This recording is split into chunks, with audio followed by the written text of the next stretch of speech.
Live on అయిపోయింది. అందరూ ఇలా వచ్చేయండి.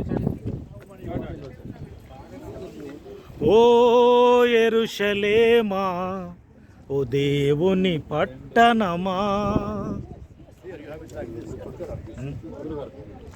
ప్రభునందు ప్రియ సీయోను ప్రార్థనా మందిర విశ్వాసులారా, ఈ కనిపిస్తున్నటువంటి సమాధి ఇది ఒలీవల కొండ. ప్రభువు ఇక్కడి నుంచి ఆరోగ్యమయ్యారు. మళ్ళా రాబోయే కాలంలో కూడా ఇక్కడే అడుగు పెడతారని, ఎందుకంటే ఇక్కడ హోటల్ కడదామని చూశారు. మరి సైన్ చెక్ చేసినప్పుడు అది 2 గంటలకు వద్దదంట. ఆయన పాదం పెట్టినప్పుడు అందుకని ఇక్కడ ఏం పెట్టలేదు. ఇక్కడి నుంచే ఆరోగ్యమయ్యారు, అట్లా ఇక్కడే అడుగు పెడతారని చెప్పారు. అయితే ఈ సమాధులన్నీ కూడా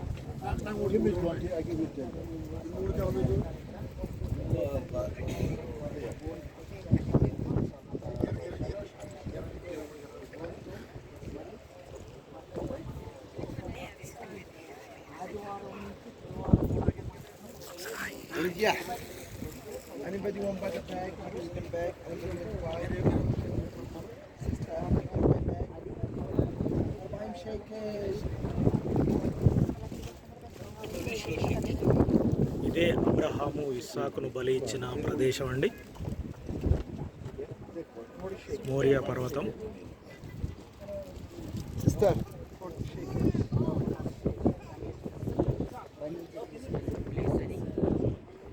తర్వాత మరి అవి కిందకి వెళ్తే మరి ప్లేసు.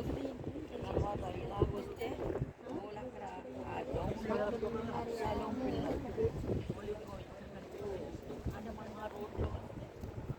ఈ ప్రవక్తల సమాధులు, అన్ని ప్రవక్తల సమాధులు. ఇక్కడ అది ఆ గోల్డ్ మగ్ధలేని మరియ సమాధి. అక్కడ నుంచి ఆ గోల్డ్ చిన్న చిన్న వెల్లిపాయల్లాగా ఉన్నాయి చూసారా పైన, అది. తర్వాత ఇక్కడ యేసు కన్నీరు విడిచిన ప్రదేశం. అక్కడ రెడ్గా కింద ఆ లోయలో కనబడుతుంది చూసారా, ఆ రెడ్గా పైన గోపురాలు ఉన్నాయి. అది స్టెపెన్ రాళ్లతో కొట్టి చంపిన ప్రదేశం అది. అలాగే కింద లోయలో కనుక చూస్తే ఇది ఇక్కడ అబ్సలోము పిల్లర్ అది ఆ లోయలో కనిపిస్తుంది. కానీ ఆ కెమెరా సరిగా పనిచేయక, మామూలు ఫోన్ కదా అందుకేనండి. అది యేసు ప్రభు గోల్డెన్ టూమ్. ఇది వాళ్ళు కట్టుకున్న మసీదు, అలాస్కా మసీద్.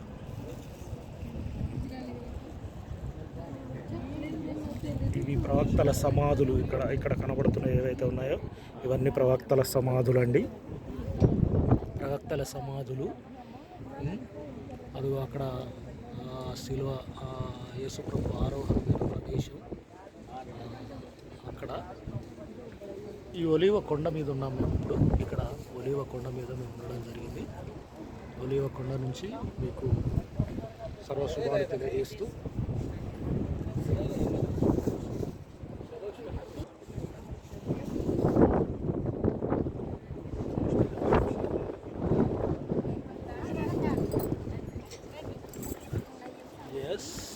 ఇంకా ఇక్కడ నుంచి వెళ్తున్నాం.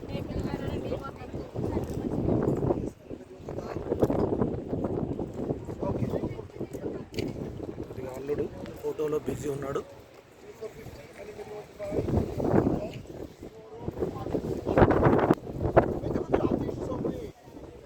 ఓ యెరూషలేమా,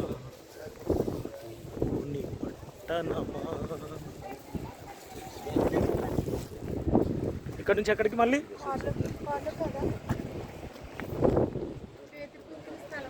కాదు, ఏదో మరి తెలీదు. యేసు ప్రభు ప్రార్థించిన పరలోక ప్రార్థన నేర్పిన స్థలం.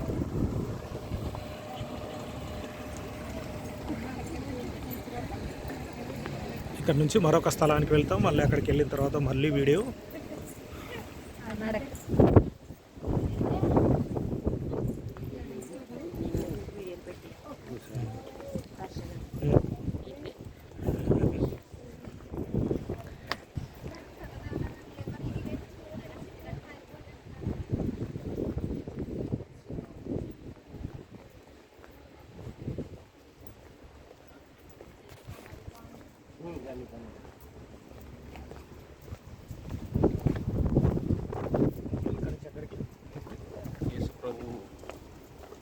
యెరూషలేముకు వస్తూ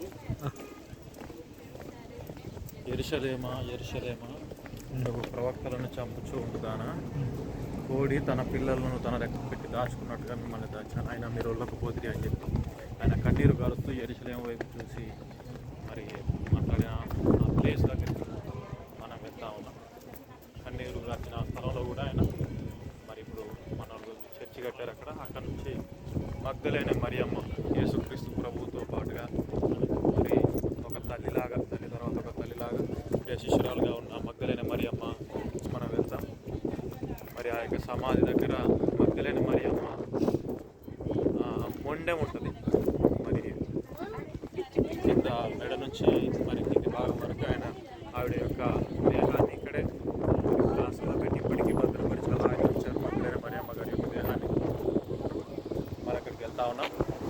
అక్కడి నుంచి కిందికి యేసుక్రీస్తు ప్రభువు తన శిష్యులు ఎక్కడైతే చివరిసారిగా ప్రార్థన చేశారో, ఎక్కడైతే యూదా ఇస్కరియోతు మరి వచ్చి యేసుక్రీస్తు ప్రభువును బోధకుడా నీకు శుభం అని చెప్పి అప్పగించారు, ఆ యొక్క స్థలానికి గెలుచుకునే తోటకి వెళ్తాం.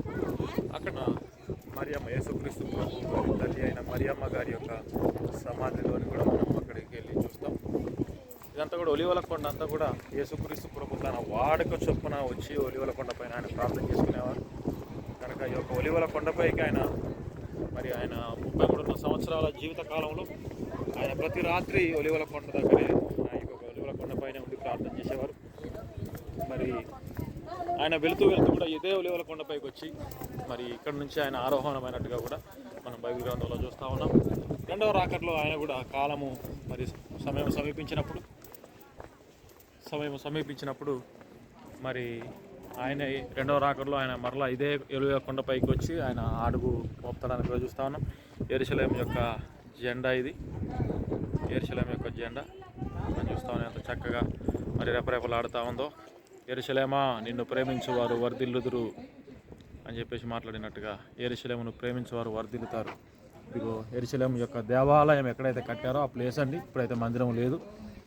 మరి ఒకసారి మొట్టమొదటిసారి నెబుకద్నెజరు ద్వారా మరి కూల్చబడింది సొలొమోను గారు కట్టిన స్వర్ణ దేవాలయం. అలాగే మరి అక్కడ ఉన్న ఆ యొక్క బంగారాన్ని అంతా కూడా నెబుకద్నెజరు దోచుకెళ్ళినట్టుగా మనం చూస్తూ ఉన్నాం రాజుల గ్రంథంలోను దినవృత్తాంతాల గ్రంథంలోను. అదేవిధంగా మరి మరలా రెండవ మందిరాన్ని జెరుబ్బాబెలు నాయకత్వంలో నెహెమ్యా గారు ఎజ్రా గారు కట్టినప్పుడు మరి ఇక్కడ నుంచే మరలా యేసుక్రీస్తు ప్రభు భూమి మీదకి వచ్చి ఆయన ఆరోహణమై వెళ్ళిపోయిన తర్వాత క్రీస్తు శకము 70వ సంవత్సరంలో మరి టైటస్ అనే ఒక రాజు వచ్చి మరి ఈ మందిరాన్ని రెండవసారిగా కట్టిన మందిరాన్ని ఎజ్రా నెహెమ్యాలు జెరుబ్బాబెలు వాళ్ళు కట్టిన మందిరాన్ని కూడా ఆ యొక్క టైటస్ గారి కాలంలో మరి కూల్చేసినట్టుగా మనం చూస్తూ ఉన్నాం. తర్వాతి కాలాలలో మరి ఇది అరబ్బుల వశమైపోయి, ఒక మాట చెప్పడానికి నేను ఇష్టపడతా ఉన్నాను, ఇక్కడ ఏదైనా సరే దాని చరిత్ర మూలాలు వేరుంటాయి. ఈ అరబ్బులు వచ్చేసి మరి అక్కడ ఏం చేస్తారంటే ఇది మాదే అని చెప్పేసి మరి అక్కడ మరి ఒక మసీదుని కట్టేసుకొని ఇది మాదే, దీని చరిత్ర అంతా మాదే అని చెప్తారు. అసలు ఈ మందిరానికి యెరూషలేముకి అరబ్బులకు అసలు సంబంధమే లేదు, చరిత్రకు సంబంధమే లేదు చెప్పాలంటే బైబిల్లో. ఎందుకంటే అబ్రహాము ఇస్సాకు నుంచి వచ్చిన సంతానము ఇజ్రాయేల్ జనాంగం అంతాను, అబ్బాయేలు నుంచి వచ్చిన సంతానము మరి అరబ్బులు ఇలా అంతాను. మరి ఇస్రాయేల్ దేశానికి వీళ్ళకి సంబంధమే లేదు. మరి అనవసరంగా వచ్చేసి వీళ్ళని యూదులను ఎంతగా ఇబ్బంది పెడుతున్నారంటే మరి ఇండియా మీడియాలో కూడా మనం వింటూ ఉన్నాము, యెరూషలేము అంటే ఎవరికి పడదు, యెరూషలేము అంటే ఎవరికి పడదు, ఇజ్రాయెల్ అంటే ఎవరికి పడదు. ఎందుకంటే మరి ఇక్కడ చరిత్ర తెలియక, చరిత్ర మూలాలు తెలియక రకరకాల చరిత్రలు చెప్పుకుంటూ వాళ్ళకి ఇష్టం వచ్చింది మాట్లాడేస్తున్నారు. కానీ దీని యొక్క మూలాలు, ఇది వాగ్దాన దేశము, దేవుడు ఇజ్రాయెల్ జనాంగం ఈ యొక్క వాగ్దాన దేశం కనుక ఈ యొక్క వాగ్దాన దేశము మరి దేవుడు వీళ్ళకి ఇవ్వడానికి ఇష్టపడ్డాడు. దేవుడు ప్రేమించే జనాంగానికి పాలు తేనెలు ప్రవహించే దేశము అని చెప్పేసి ఈ యొక్క ఇజ్రాయెల్ దేశాన్ని గురించి ఆయన మాట్లాడతాడు బైబిల్ గ్రంథంలో. ఎందుకంటే మనం చూస్తూ ఉంటాము ఇజ్రాయెల్ దేశంలో ఇప్పటికీ మరి ఇక్కడ నేల ఎంత సారవంతమైనది అని అంటే ఈ దేశంలో మొత్తం పర్వతాలు ఇవే ఉంటాయి. ఎక్కడ చూసినా కూడా అసలు వ్యవసాయానికి అనుకూలించని భూమి ఇది. అయినా కానీ నువ్వు ఎక్కడ వేసిన ఏ పంట పెట్టినా కూడా ఇదిగో చక్కగా నీరు లేని ప్రాంతం ఇది.